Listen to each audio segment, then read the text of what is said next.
Assalamualaikum warahmatullahi wabarakatuh. Halo semuanya, kenalkan nama aku Davita dengan NIM 24060076. Nah, pada kali ini kita akan membahas materi Papua, eh, mata kuliah kolom tulang satu.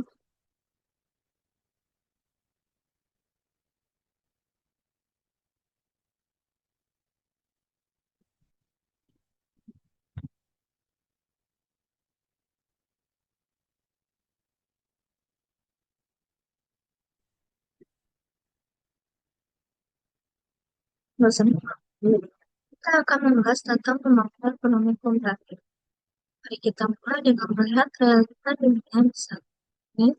Seringkali kita mendengar istilah desa global. Namun, kenyataannya, desa ini terbelah tajam.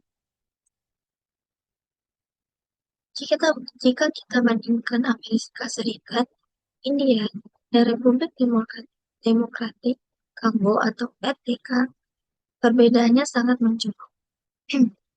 Bayangkan, output pekerja di Amerika itu 10 kali lipat dari pekerja di India, dan bahkan 50 kali lipat dari pekerja di RTK. Jadi, dari sisi pendapatan, dari sisi pendapatan, warga Amerika rata-rata mengantongi $4.000, sementara di Amerika hanya $280 setahun. Dampaknya bukan hanya soal uang, tapi nyawa. Di Amerika Serikat, orang berharap hidup sampai 78 tahun. Namun, sebaliknya, di Amerika, rata-rata orang hanya mampu mencapai usia 40 tahun. Angka-angka ini menunjukkan bahwa kemudian bukan sekedar statistik, melainkan kualitas hidup manusia yang sangat dibangun. Nah, ini visualisasinya kita contohkan tadi. Jika dunia adalah sebuah desa, maka jalannya terbagi antara si kaya dan si miskin. Data perbandingannya kita lihat tadi, ini pendapatan real per kapitanya. Sementara Amerika Serikat, dia dari Republik Demokratik. Nah, kerjanya tuh ya seperti saya bilang tadi, 10 kali lebih tinggi dari India dan 50 kali dari mereka. Itu Amerika. Ya, kesejahteraan hidupnya di sini, warga Asia, Amerika rata-rata hidup sampai 78 tahun. Nah, sementara Amerika segitu. Pertanyaannya, mengapa perbedaan ini begitu ekstrim? Apakah karena letak geografis, kebijakan, atau warisan sejarah? Selanjutnya kita membahas tentang klasifikasi negara menurut Trump. Lalu bagaimana kita menemukan negara-negara yang berbeda ini? Pembunuh yang menggunakan ukuran per kapita atau pendapatan nasional bruto. Ada 4 kategori di sini berdasarkan data yang kita pelajari. Pertama itu, ini data ambang batas tahun 2008. Yang pertama itu low income countries atau LIC.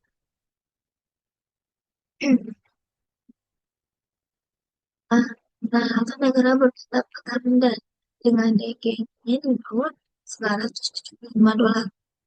Kedua dan ketiga adalah kelompok menengah, yaitu lower middle dan upper middle. Kemudian, nah Indonesia pada data ini berada di posisi kelompok bawah, menengah atau bawah. Indonesia berada di antara posisi menengah. Ini contohnya di India, Indonesia, dan tinggi pendapatan 976 sampai 3.800. Kemudian di upper middle income-nya ada 3.896 sampai 11.906. Ini contohnya Brazil, Malaysia, dan Tiongkok. Terakhir adalah high income countries atau negara maju. Selain itu, kita juga menilai negara maju itu pendapatannya yang eh,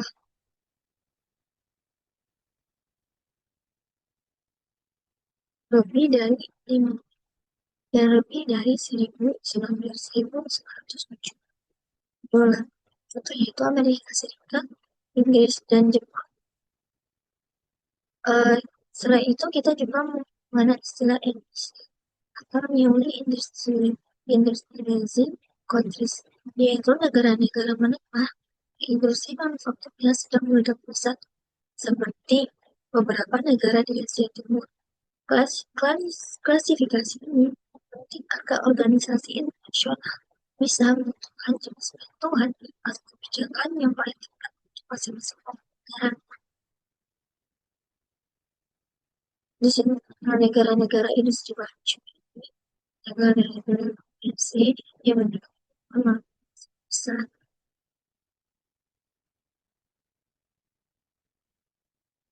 Selanjutnya kita membahas tentang indikator dasar pembangunan. Seringkali kita bingung antara GDP dan G.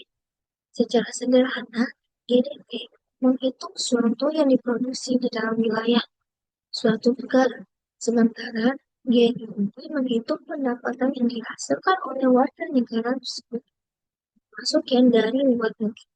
Namun, membandingkan pendapatan antara negara dengan kelas itu seringkali tidak akurat. Mengapa?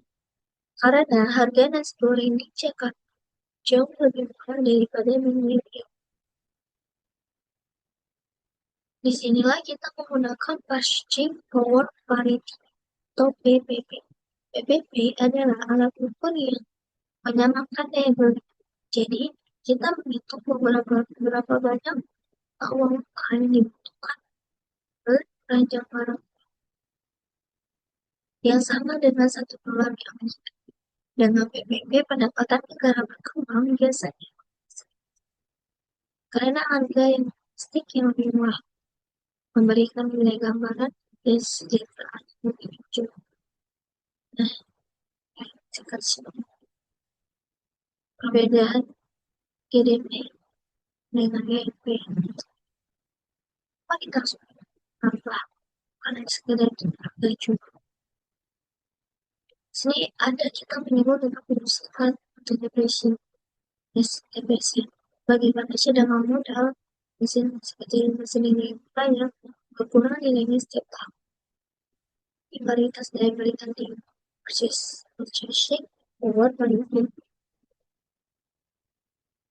PPP itu mengukur berapa banyak mata uang dibutuhkan belanja barang sama dengan 1 dolar.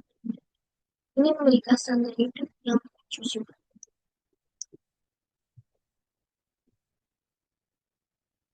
Selanjutnya kita membahas tentang indeks pembangunan manusia. Sejak tahun 1990, PDB memperkenalkan HDI karena mereka sadar pembangunan cuma soal pertumbuhan ekonomi. Ada 3 pilar utama soal pertumbuhan ekonomi. Ada 3 pilar utama itu yaitu kesehatan dari harapan hidup, pendidikan dari ramah sekolah, dan standar hidup hingga benar-benar diperhatikan. Namun, ada yang baru yang perlu kita perhatikan, yaitu NHDI atau Union Climate Index. Mengapa diganti? Dulu, HDI menggunakan rata-rata aritmatika biasa, yang artinya nilai tinggi di suatu bidang bisa menutupi nilai buruk di bidang lain. Sekarang, NHDI menggunakan rata-rata yang geometrik. Logikanya begini, ketika dimensi ini saling melengkapi, jika ketiga dimensi ini saling melengkapi, jika suatu negara kaya raya tanpa rakyatnya yang mengetahui meski kita, maka nilai NHDI akan jatuh secara otomatis. Karena dimensi pendidikan dan kesehatan tidak bisa disubsidi oleh kekayaan pendapatan saja. Dari 3 dimensi tadi itu kesehatan, indeks hidup, pendidikan, indeks pencapaian pendidikan, bisa dari rata-rata lama sekolah dan rata-rata lama sekolah. Hingga tiga dimensi lain terakhir atau ini adalah pendapatan. Di pendapatan teknologi mampu keluar mengalami mengalami semakin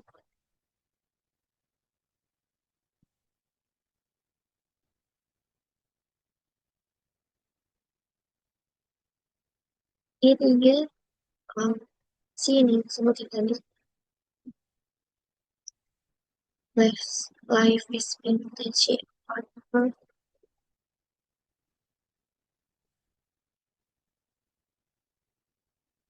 selanjutnya kita membahas tentang simulasi perhitungan NAD dan membahas contoh sederhana.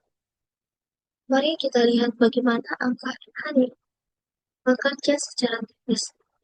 Rumusnya adalah akar pangkat 3 dari perkalian indeks ketiga dimensi tadi yang kemiskinan tadi pendidikan sampai penambahan. Kita ambil contoh negara X. Anggap saja indeks kesehatannya itu 0,70, indeks pendidikannya itu 0,60, dan indeks pendapatan itu 0,50. Jika kita kalikan ketiganya adalah kita mendapatkan hasil 0,21. Saat kita angkat pangkat 3, kita dapat nilai NHDI sebesar 0,554. Angka ini menempatkan negara tersebut dalam kategori menengah. Keunggulan rumus ini adalah sensitivitasnya. Jika salah satu indeks jauh, misalnya terjadi perubahan yang membuat indeks kesehatan pusat ke 10, maka perkalian akan anjlok jadi sangat kecil dan nilai akhir yang akan anjlok lebih dalam dibandingkan jika kita hanya memakai rata-rata biasa. Ini memaksa pemerintah perhatikan semua sektor secara seimbang. Kesimpulannya, negara X memiliki banget jika bisa turun drastis ke 2010 ke skor NHD-nya tadi, maka merosot lebih tajam daripada sini. Nah, itu kita menggunakan rata-rata biasa.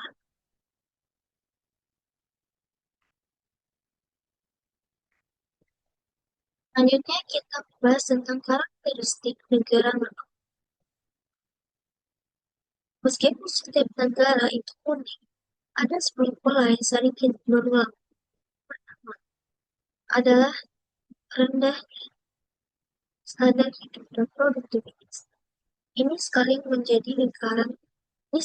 menjadi lingkaran setan karena pendapatan rendah menyebabkan gizi buruk sehingga produktivitas. Kedua adalah rendahnya nilai manusia.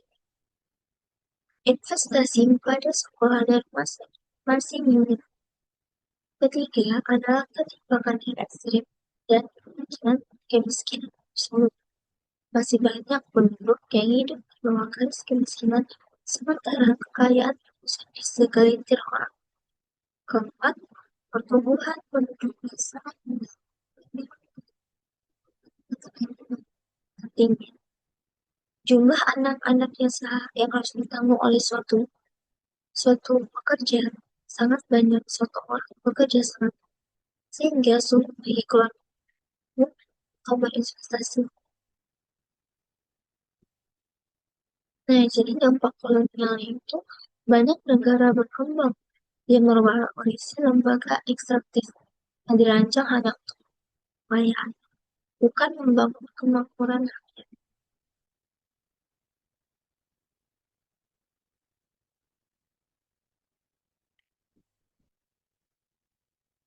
Sekarang kita masuk ke perbedaan historis dan konvergensi. Apa? Timbul sebuah pertanyaan. Apakah negara berkembang bisa menyusul negara maju? Teori konvergensi mengatakan negara miskin harusnya tumbuh lebih cepat karena mereka tinggal meniru teknologi yang sudah ada. Namun, kenyataannya tidak semudah itu. Negara maju seperti Inggris atau Asia, Amerika Serikat Dulu pemula membangun cuma menurut mereka masih sedikit dan lahan masih luas. Negara tengah berde- Negara berkembang sekarang harus berkembang di tengah dekat penduduk. Dulu, orang bisa bermigrasi antara negara dengan mudah untuk mencari pekerjaan. Sekarang, perbatasan itu ditutup ketat. Belum lagi masalah blind drive, di mana orang-orang pintar dari negara miskin malah pindah ke negara kaya. Jadi, konvergensi output itu jarang terjadi. Yang kita lihat adalah konvergensi kelompok, di mana hanya negara dengan kebijakan dan institusi kuat hasil maju. Perbandingannya, negara maju seperti Inggris dan Amerika Serikat itu dulu mulai pembangunan ketika penduduk mereka itu masih sedikit, sumber daya masih melimpah. Sementara negara berkembang itu harus berjuang dengan kepadatan penduduk, persaingan teknologi yang ketat tadi. Apakah kesenjangan akan menutup dengan konvergensi itu yang terjadi terhadap konvergensi ekonomi bisa seperti ini? Hanya terjadi di negara yang memiliki institusi kuat seperti Manchester.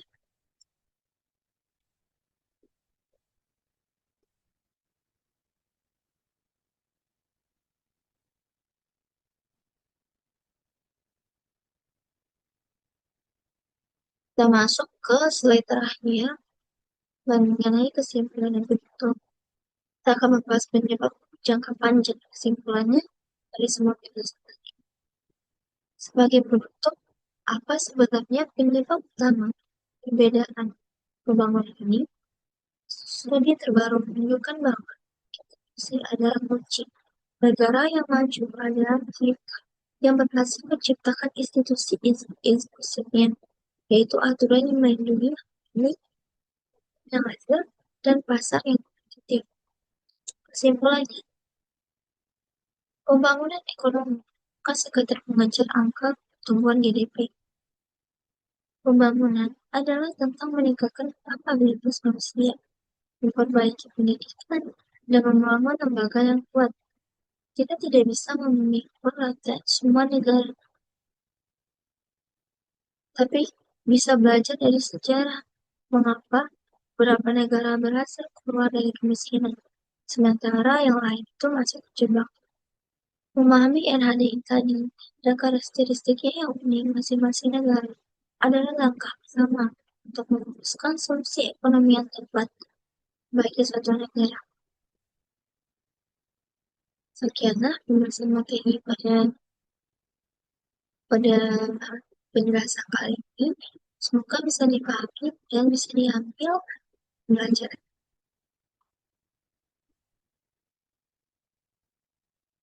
Oke teman-teman, sekian dari pemaparan aku.